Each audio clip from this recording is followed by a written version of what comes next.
قانون جمهوری تاجیکستان درباره مجلس‌ها، گردهمایی‌ها، نمایش‌ها و راهپیمایی‌ها امروز در پارلمان کشور با به دست آوردن اکثر آرای وکیلان در تحریر نو قبول شد. مؤلفان این قانون ستار خالف و امیرقل عظیموف میگویند هدف از تحریر این قانون حفظ حقوق، آزادی‌ها و امنیت شهروندان است.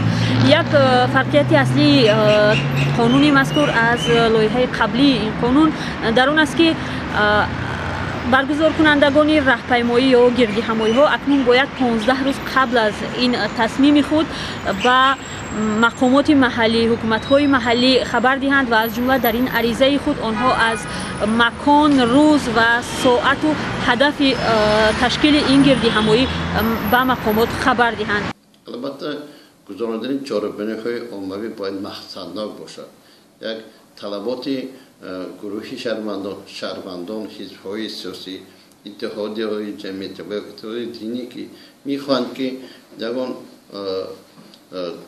مقصدهای خویش را به طرز چهارگانه عمومی با حکومت جمهوری و مقامات‌های دستور دولتی پیشنهاد کنند، باید در چارچوب قانون صورت گیرد. و در این قانون پیش از همه ترتیب بررسی، یعنی ترتیب برگزار نمودن چهارگانه‌های عمومی، ترتیب تشکیل، یعنی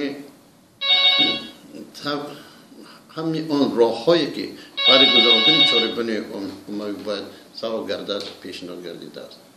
وکیلان و احزاب سیاسی از اینکه بسیار مسئله ها برای تشکیل گردهمایی و راهپیمایی ها را قانون مذکور مشخص کرده است استقبال میکنند، اما در برابر این گفته می شود در برخی موارد قانون نو محدودیت ها هم پیش بینی کرده است. از جمله همین 15 روز قبل از گردهمایی خبر کردن مقامات را برخی از وکیلان چندان کاری درست نمی شمارند، چون به گفته آنها در این مدت موضوع و مسئله هایی هست که می تواند اهمیت خود را از دست بدهند.